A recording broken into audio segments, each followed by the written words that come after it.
2 months after the resumption of the diplomatic relations between China and Nauru, Nauru's president, David Adyang, started his first state visit to China.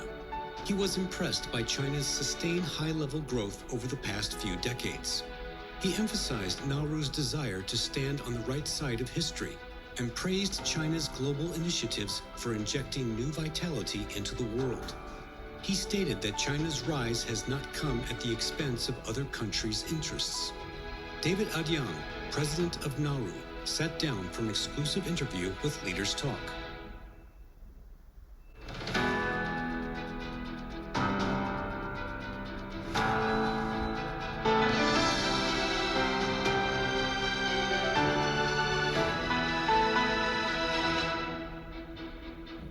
Hello and welcome to Leaders Talk, where we meet leaders, thinkers, and trailblazers. I'm So Yun. Here in the tranquil setting of Hainan's Boao amidst the buzz and activity of the annual conference of the Boao Forum for Asia, we're about to have an exclusive interview with President David Adyang of Nauru. Well, this is his very first state visit to China following the recent restoration of diplomatic relations between the two countries. Against the backdrop of this historic occasion, we'll delve into the significance of resuming relations with China from his perspective. How does he envision the future of bilateral changes and cooperation across various domains, propelling the ongoing development of this relation? Here is my interview with David Adyang, President of Nauru. Your Excellency, President Adyang, thank you so much for joining us on Leaders Talk, and great to have you with us here in the beautiful island of Boao. I guess it might remind you of home. So this is your very first official visit to China since the bilateral relations were resumed back in January. How's the trip going? So far, so good? Been overwhelmed by the hospitalities and courtesies, the friendship extended by the government and people of China.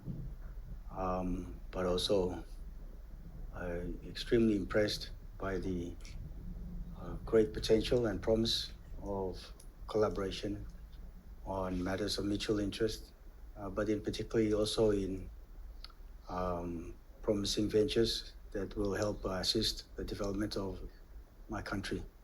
You met with Chinese President Xi, on the 25th and had an in-depth discussion about how to bring this bilateral relation forward. Well, during the meeting, President Xi said that friendship, whenever it is started, will have a bright future, and cooperation, whatever its size, will be productive as long as it's sincere. So what impressed you the most about this meeting with President Xi?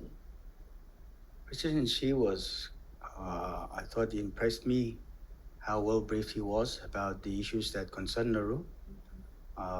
His openness and his willingness to help, and the fact that he treats Nauru as one of the smallest countries with such respect and candor in his discussions is what really touched me and my delegation about the relationship and going forward in building that relationship. So, Mr. President, what's your impression of President Xi? How do you view President Xi as a leader, and what is your take on his political thoughts? He is a very impressive leader. His worldview, his view on the world, and how countries should interact and help each other and treat each other with mutual respect is really quite refreshing. I get it also that he also loves his country very much. He's very passionate about leading the government and the people of China to a stronger and a better and a brighter future. And wherever possible, where we can help that in any way, my small country can assist. But really, we are here to build on a new relationship, and we look forward to working very closely with the government of the people of the Republic of China. Well, during this meeting, you told President Xi that the decision made by Nauru stands on the right side of history. And I also remembered on January the 15th, in the statement that the Nauru government, put in its statement when the decision was announced, It said that this is in the best interest of the Republic and people of Nauru. What does this decision really mean for the people and development of your country?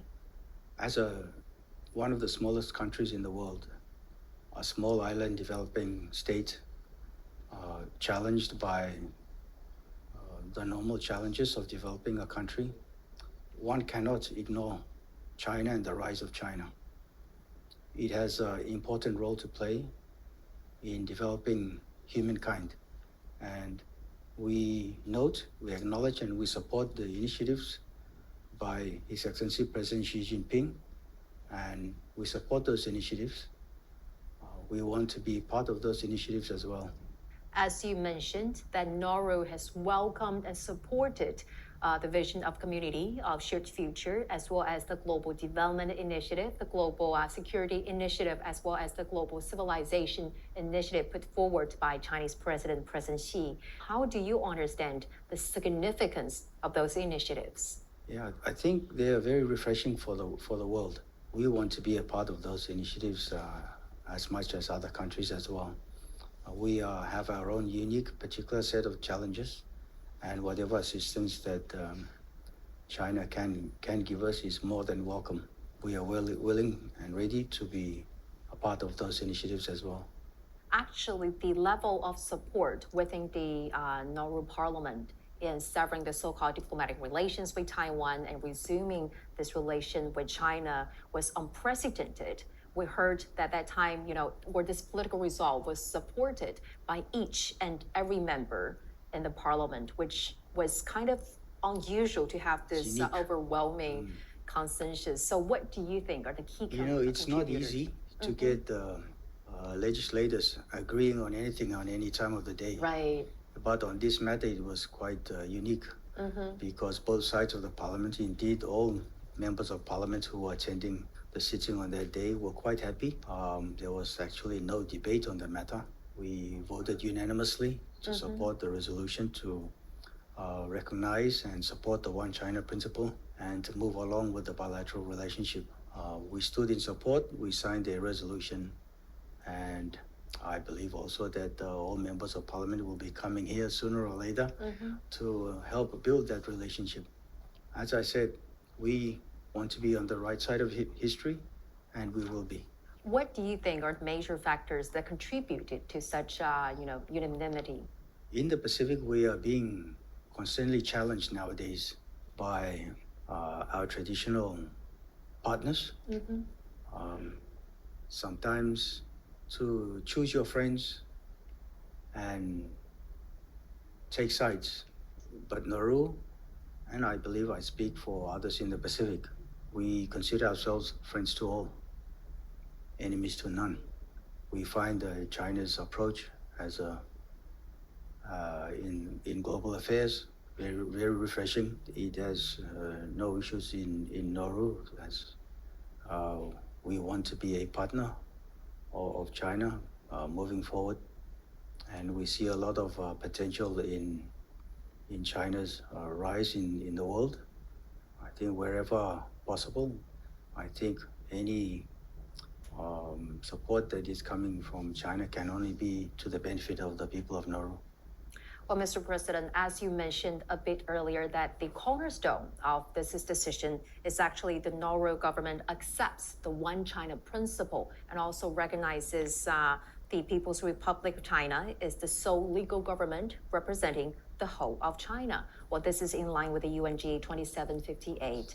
So what is your understanding of the One China principle? And more importantly, how does your government plan to uphold this principle?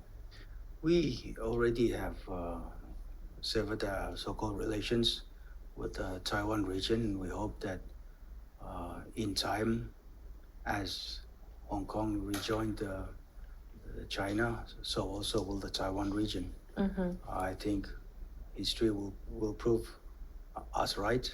History has shown, and I think the future will continue to show that will happen sooner or later. And that is our understanding of the One China principle.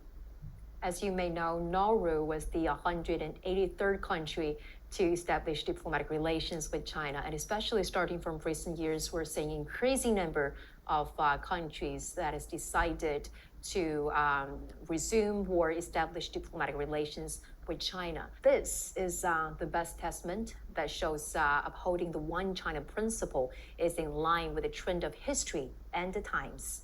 So what do you make of this unstoppable trend? As you said, I don't think the trend is stoppable. It will continue. History has shown, and the future will show that the trend will be that more and more countries will recognize and support the One China principle. We have seen this in other parts of the world, but we have seen this in the Pacific. We are just only the latest one to come in, and who knows, maybe others will follow. We heard that during the 2023 Pacific Games, so many people who went there were overwhelmed by the China Bell Stadium, and among those guests, you are one of them. Was that the case? I was encouraged by members of my government to attend the Pacific Games in Honiara last year, not only to support our athletes, but to witness for myself what China has done for the Solomon Islands, particularly in the capital of Honiara. I would not be overstating to say that Honiara has been transformed by China's assistance. The level of support and the state of the buildings and the infrastructure created by China's assistance. China, with its abundant capacity, its willingness to help, its attitude of mutual respect and respect of countries, small and large, rich or poor, powerful or not. This is what I found very refreshing. President Ideon, can you share with us what is your vision in bringing this bilateral relation to an even higher level? I think we can offer our loyalty and our friendship. We understand the values of the values that are held deeply and closely by the government and the people of China. We recognize that, particularly the One China principle, and I think that should be a strong part of the relationship. Those who are already in a relationship with China welcomed us. Those who are not, Right. I think we will surprise them with what we can do in the very near future. We offer ourselves as a model of development of what progress and development can and should be in the Pacific. I want to show you some photo. Let me get the phone from my colleague. You're quite well briefed and researched. I'm really quite impressed. Oh, wow. Thank you so much. I'm impressed with your excellent answers as well. Here, so you were in Beijing and you went to the Great Wall, the magnificent Great Wall, and it looks like you had lots of fun. I'm told I was the 534th president to visit the Great Wall. So when you were there touching those bricks and stones that has been laid there for thousands of years and taking a photo with a stone still engraved, he who has never been to the Great Wall cannot be considered a true man or true hero. But you Yes. were there, take a photo, so you're now a true hero, right? So it must be an unforgettable journey for you, I guess. Yes, to have visited the Great Wall and also the terracotta warriors, impressive where the civilization of China has come from. And I think there's a lot of experiences to be shared there and lessons to be learned. We are a very young country. We are only about 55, 56 years old. That is nothing, of course, compared to your rich history. It is a great honor and a privilege to be here as a personal guest of His Excellency President Xi Jinping and to visit these historic cultural sites is something we will never forget. You were in Xi'an yeah. visiting those terracotta warriors. And you said you've been dreaming and wanting to go there since you were a child. So this is like a dream come true, or? Yes, I think I might have read about them in the National Geographic magazine or in a TV show. And for so many decades, it's been on a bucket list. And I never imagined that I would come and visit the terracotta warriors as the personal guest of the President of China. I am immensely heartfelt and in awe of what has been achieved to locate and preserve and share the history of China with not just with the rest of China, but with the rest of the world.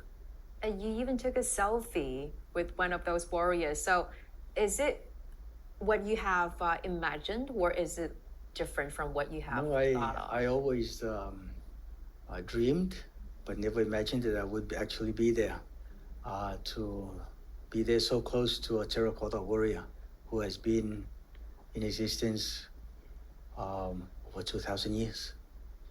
Yeah, it's something I will always remember. I heard that you even did some research by yourself before going there. Well, That was surprising to me as well. yes. I think most people were surprised that I would choose the terracotta warriors. Maybe they thought I'd go out shopping. I'm more of a history buff, and I think history happens for a reason, and history takes us to a future that we can, from the lessons of our past, can guide our future. And I think that's why history is important. It is. Do you know any particular, or are you particularly interested in any part of the Chinese history? Or generally speaking, what do you think of some of the Chinese history inspirational to the generation I think nowadays? the journey that China has experienced is one where the rise and the fall of the Chinese civilization is I think has a lot of lessons for other countries. We are now witnessing the rise again of China, and it's a rise, I think, not at the expense of other countries. It has not invaded one country that I can remember from history, and I think this is a lesson for countries to follow. And His Excellency President Xi Jinping, in our discussions, makes such comments that China has a lot to offer to the world, is not to be feared, but is to be befriended and partnered with in order to jointly develop the world. It has much to contribute, and we want to encourage that too. Since you're here for about 3 to 4 days, very diversified schedule, meeting with Chinese senior officials, go to those archaeological sites that you've been dreamed of, visiting the Chinese companies and all this. How do you understand China's path towards modernization, and which part of this development is inspirational or particularly inspirational to the development of your country, Mr. President? I've seen how China has been able to maintain a high level of economic growth and sustain it for multiple decades. Sustaining it for a few years is hard enough for any country, but sustaining it for decades and taking hundreds of millions of people out of poverty. Nearly 800 million people in the past 40 years. Yes. This is nothing short of amazing. There are lessons there for people and countries to take and to try and apply where applicable, where those lessons can be applied to other countries, particularly developing states. And I think that is what people look for when we come to China. You have an amazing story to share with the rest of the world, and sometimes the media outside of China does not mention this, does not portray it as accurately as it should be. Now, there are many unfair accusations about the rise of and development of China. Since this time you're here witnessing everything with your own eyes, how different is it compared to the portray that you just mentioned that you get from other media? Well, when the other media have particularly, I would say, a negative narrative, but you have to come to China, you have to witness for yourself and have an open mind and understand the histories and the experiences of the Chinese civilization. And I guess I'm cheating because I had a conversation with your president, and I know what his ambitions are and what he wants to do for the people of China and how he wants to achieve it with the rest of the world. Well, Mr. President, even though this bilateral relation has only been resumed for about 2 months, people to people and culture exchanges are actually flourishing For example, China Media Group and Nauru Media Bureau this time signed an MOU. You and President Xi were there to witness the signing. And also, I think very shortly after this bilateral relations was restored, China Media Group launched a reporting station in Yaran district of Nauru. So how do you understand the significance of media collaboration in promoting communication and enhancing mutual trust? Yes, and also promoting people-to-people exchanges, understanding each other's viewpoints, values, and cultures, and traditions and histories. Each country is where it is because of its history and its experiences. We are trying to learn more from China because it is where it is, because of its rich history and its abundant experiences. Another milestone event for your trip is that Nauru has officially joined China's Belt and Road Initiative, and this cooperation documents was signed under witnessed by President Xi and also you. So how would you interpret the significance for Nauru to join this initiative, which was proposed by President Xi? What kind of development opportunities do you look forward to see, and what might be some of the potential areas for future cooperation between the two countries? Our economy is very small. We depend mostly on our fisheries sector and the extraction and export of phosphate revenues. And I think we need to invest in these more, and also perhaps more also in tourism, so that we can get better economic diversification to get improved economic and financial stability. Anything that can add to the infrastructure that promotes economic diversification can only be to the interest of our economic and financial stability. Another important area for both countries to make joint efforts on is tackling climate change, given that Nauru is a Pacific island facing severe challenges of average temperature increase as well as sea level rise. So what is your outlook on the cooperation between the two countries on that front? We think China has a lot of experience with addressing these. We, by July, will be 45% renewable energy, thanks to a project that Chinese company is building, our solar farm. Yes. We want to the photovoltaic. We recently visited a site in Xi'an where they are the leaders in photovoltaic technology. Hopefully, with that and with the support of the government of China, we can improve our renewable energy to more than 45%. But also, because of climate change and sea level rise, our coast needs to be better protected. Hopefully, we can also get some technical assistance to address that. But and also a very important idea for us is to move our people from the coast and move them to a higher part of the island to escape the ravages of the ocean and sea level rise. It is a very major project to be relocating perhaps 75% of the population over time. This will not happen overnight, but with the support and the assistance of the government of China, I think it can be feasibly done.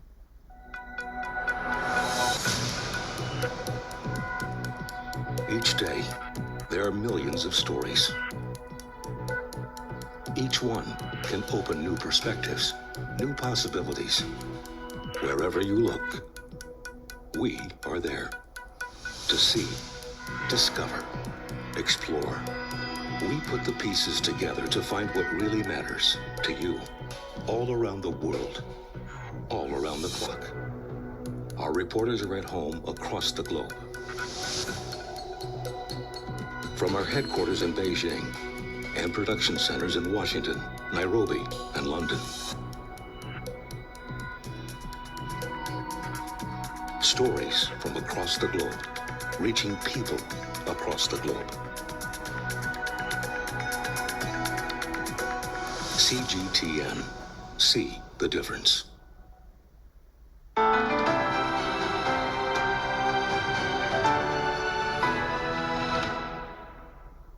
You are a seasoned politician in Nauru, and you have served multiple roles in government, and you were one of the youngest member in the parliament for many years, I heard. I'm very impressed by you. So what vision do you have for the future of the country? You know, if we can get just a small fraction of the capacities and the technologies and the assistance that is potentially available from China, we can easily transform a tiny country from Nauru, from what it is, to a beacon of, I would say, of what progress and development should be in the Pacific, if not the world. We are trying to do that very fast. We have a Chinese team in Nauru already working with our officials as we speak. The day I left, they were arriving in Nauru and to work with our officials on what projects we can work on in order to deliver what your president says should be early harvest of our bilateral relationship. And of course, there will be early harvest and not so early harvest and future harvests. We also heard that you are an avid fan of sports, especially powerlifting. Oh, no, so you're I'm really really surprising me. I think sport and looking after your health has a lot to do with your ability to be productive, so you can serve your country, your family, and the people who look up to you. Okay, President Adian, it was such a great pleasure talking to you. Thank you so much. Thank you. You do your homework very good. Thank you.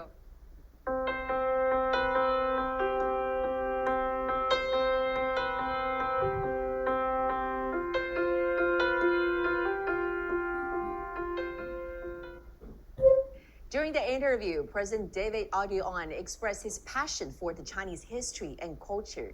And he also reaffirmed his unwavering stance on the restoration of diplomatic relations with China. Looking towards the future of bilateral cooperation, President Adian expressed optimism with a focus on equality, mutual respect, and win-win cooperation. It is believed that the ties between China and Nauru holds a promising future. With that, we're going to wrap up this edition of Leaders Talk. I'm Zhou Yun reporting from Hainan Province. Thank you for watching and see you next time.